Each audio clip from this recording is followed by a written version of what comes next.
తెలంగాణ ఉద్యమం వచ్చిందే మా ఉద్యోగాలు మాకు కావాలని ఈ పుత్రుల త్యాగాలతో 52 నుంచి 1952లో మొదలైన ఈ రక్తపాతం 2014లో శ్రీకాంతాచారి కొన్ని లక్షల మంది నిరుద్యోగుల త్యాగం ఉంది. చనిపోయిన నక్సలైట్లు, చంపిన పోలీసులు, కౌంటర్లు, ఎన్కౌంటర్లు ఈ తెలంగాణ మట్టి ముప్పై రక్తంతో కలిసిపోయింది. అది ఎందువల్ల అంటే చేతకాని ప్రభుత్వం వల్ల, చేతకాని రాజకీయ నాయకుల వల్ల.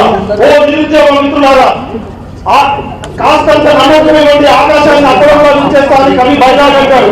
మీ అందరి దగ్గర కొండల్ని పిండి చేసే శక్తి ఉంది. ఈ దత్తమ్మ ప్రభుత్వాలు, గతంలో పనిచేసిన రాజకీయ నాయకులు మా అందరినీ నిరుద్యోగులను ముద్రేసినాయి. మీ అందరూ కూడా పీజీలు, పిహెచ్డీ చేసిలు. అందరికీ ప్రభుత్వ ఉద్యోగాలు రాకపోవచ్చు. తెలంగాణ అనేది మినరల్ బౌల్. జార్ఖండ్ తర్వాత 18 రకాల మినరల్స్ ఉన్నాయి. కాబట్టి ఇక్కడ ఉన్న పెద్దలు కోదండరాం గారు కానీ, మురళి గారు కానీ పౌర సమాజం నుంచి మనమంతా ఒకటే రిక్వెస్ట్ చేయాలి. 40 లక్షల మంది నిరుద్యోగులకి చేతి నిండా పని కల్పించే సహజ వనరులు ఉన్న తెలంగాణ నిరుద్యోగులకు అందింది. మన 2 లక్షల ఉద్యోగాల కోసం కాదు. గవర్నమెంట్ ఉద్యోగాలు ఏ ప్రభుత్వమైనా 2 లక్షల కన్నా ఎక్కువ కల్పించలేదు. అది అందరికీ తెలిసిన వాస్తవమే. ఒక్క ఉద్యోగానికి, కానిస్టేబుల్ ఉద్యోగానికి 10,000 మంది పోటీ పడుతున్నారంటే అది మన తప్పు కాదు. ఈ చాతకాని దత్తమ్మలు, పాలకుల తప్పు. కాబట్టి ఇప్పటికైనా ఇది ప్రజాపాలన. మనమంతా కష్టపడి కొట్లాడి తెచ్చుకుంటే వచ్చిన తెలంగాణలో 10 సంవత్సరాలు కచరా అనే ఒక దుర్మార్గుడు కచరాతో సమానం జరిగింది. మేధావుల వైఫల్యం వల్లనే ఈ తెలంగాణ యోచిస్తుంది.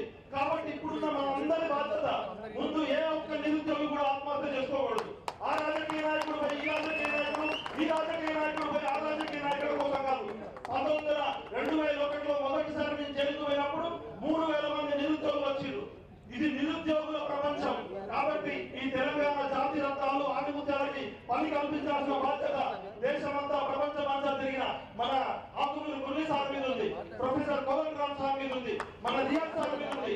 మనం ఈ 1 ఇయర్ క్యాలెండర్ అమలు అయ్యే విధంగా రేవంత్ అన్న ఏ విధంగా అయితే మాట ఇచ్చిందో ఆ క్యాలెండర్ అమలు కావాల్సిందే.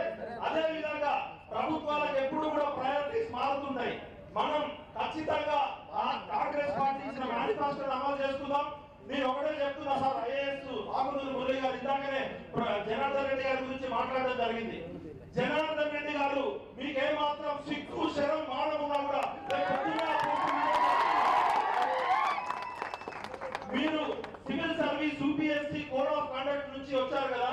ఇంతమంది 40 లక్షల మంది ప్రజల 14-18 పరీక్షలు రిజైన్ చేశాక నీకు ఆ సీట్ లో కూర్చునే నైతిక అర్హత లేదు. దయచేసి చెప్తున్నా, రేపు పొద్దున నువ్వు రిజైన్ చేయకపోతే నీ ఇంటి మీద రాలదాని జరిగే నువ్వు నిజాయితీగా ఆఫీసర్ చెప్తుంటారు. నీ పిఏకి పాస్వర్డ్ రాసించేంత దౌర్భాగ్యం ఎక్కడ ఉండదు. యూపీఎస్సీలో కానీ, సివిల్ సర్వీస్ లో కానీ, మన Telangana state public service commission లో ఒక పాస్వర్డ్ అనేది, మన ఈమెయిల్ పాస్వర్డ్ కూడా ఎవరికి చెప్పం, మన బ్యాంక్ అకౌంట్ పాస్వర్డ్ కూడా ఎవరికి చెప్పం. అలాంటిది ఆయన ఎటువంటి నైతిక బాధ్యత లేకుండా ఆయన దగ్గర పనిచేసే ఒక పిఏకి ఒక అవుట్సోర్సర్. కాబట్టి రేవంత్ అన్న మీద ఆశతో, నమ్మకంతో ఇలా మనందరి కష్టంతో కాంగ్రెస్ ప్రభుత్వం ఏర్పడింది.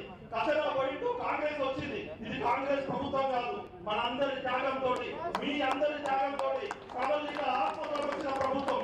కాబట్టి మనం ఏదైనా పొరపాటు చేయకుండా నడిపించాల్సిన మార్గదర్శకులు వీళ్ళే. మీ అందరి ఎనర్జీని సినర్జీ చేసి ప్రపంచానికే ఒక కొత్త మార్గదర్శి లాగా ఇలా తెలంగాణలో ఉన్న ప్రతి జిల్లాలో సహజ వనరులు ఉన్నాయి. తెలంగాణ సిరి సంపదల నేల. కాబట్టి 1 కోటి రత్నాల భాగాన్ని తెలంగాణలో 40 లక్షల మందికి నిరుద్యోగులకి ఉపాధి కల్పించడం అనేది మనందరి బాధ్యత. కాబట్టి నేను ఒకటే మాట చెప్తా, నువ్వు నేను కలిస్తే జనం, జనం జనం కలిస్తే ప్రపంచం. ఈ 40 లక్షల మంది ప్రపంచం 40 కోట్ల మందికి ఆదర్శంగా ఉండాలి. పని చేసే చేతులకి, ఉత్పత్తి చేసే ఉత్పత్తులకి నైపుణ్యం ఉన్న అందరికీ కూడా ఏదో రకంగా ఉపాధి కల్పించాలి, జీవనోపాధి కల్పించాలి. ఇలా డబ్బులు ఉన్నోళ్ళు, బలిసిన వాళ్ళు అంతా అమెరికాకి వెళ్ళిపోతున్నారు. ఎస్సీ, ఎస్టీ, బీసీలు, పేదవాళ్ళు మాత్రమే ఇలా ఇక్కడ ఆర్టీసీ క్లాస్ రోడ్స్ లో 5 సంవత్సరాల నుంచి పిల్లల మెడలో, చెల్లి మెడలో, అక్క మెడలో బంగారం కుదవబెట్టి 5 సంవత్సరాలు 10 సంవత్సరాలు పోటీ పరీక్షలకి కానిస్టేబుల్ 10,000 మంది ప్రిపేర్ అవుతున్నారంటే అది సమాజానికి ఎగ్జిక్యూటెడ్. కాబట్టి నిరుద్యోగుల ఆత్మహత్యలు ఉండకూడదు, తెలంగాణలో ఎటువంటి ఆత్మహత్యలు ఉండకూడదు. కాబట్టి ఇక్కడ నుంచి రేవంత్ అన్నకి రిక్వెస్ట్ చేస్తున్నా ఒక తమ్ముడిగా, అన్న ఫస్ట్ ప్రయారిటీ నిరుద్యోగులే ఉండాలి. ఎందుకంటే రేవంత్ అన్న నువ్వు కూడా చిన్న చిన్న ఉద్యోగాలు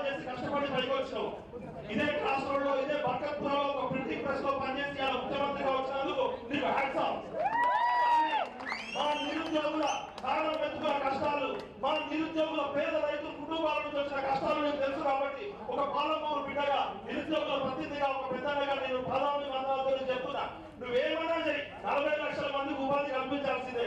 అవసరమైతే కేసీఆర్ గారు ఆక్రమించిన 25 లక్షల భూమి ఎకరాల భూమిని కేసీఆర్ 60 ఎకరాల భూమిని అమ్మైనా సరే ఈ కచల పొలంలో కేసీఆర్ కోటరి ధరలు సంపాదించిన లక్షల ఎకరాల ఆస్తిని వేలం పెట్టైనా సరే ఈ 40 లక్షల మంది నిరుద్యోగులు మీరే ఓనర్స్ తెలంగాణకి, మీరే ఈ భూమి పుత్రుడు. కాబట్టి నిరుద్యోగి కాదు మీరు, తెలంగాణ భూమి పుత్రులు, తెలంగాణ జాతి రత్నాలు. జై తెలంగాణ, జై సామాజిక తెలంగాణ. 3 కోట్ల ప్రజల ఆశల ఆకాంక్షల జ్యోతిగా వచ్చిన ఈ తెలంగాణలో 10 ఏళ్ల కచరా ఏ విధంగా తనుకోబెట్టో చూశాం. కాబట్టి రాబోయే వచ్చిన కాంగ్రెస్ పాలన రేపటి మొట్టమొదటి సంతకం 6 సంతకాల తర్వాత 7వ సంతకం ఈ టీఎస్పీఎస్సీ ప్రక్షాళన మీదనే ఉండాలి. జనార్దన్ రెడ్డి గారు మీరు దయచేసి రేపే రాజీనామా చేయాలి. అక్కడ ఉన్న గుంట నక్కలు పందికొక్కలు టీఎస్పీఎస్సీ ఆఫీసులో ఏం పనులు కూడా పడుకున్నారు, ఒక్కొక్క రూమ్ లో ఒక్కొక్క జర్నలిస్ట్ గా. ఇలాంటి దిక్కుమాలిన టీఎస్పీఎస్సీ మనకు అవసరం లేదు. ఒకవేళ వాళ్ళు రిజైన్ చేయకపోతే టీఎస్పీఎస్సీకి పోటీగా కోదండరాం గారు, మురళి గారు ఒక ప్రత్యేక కమిషన్ ఏర్పాటు చేసి అన్ని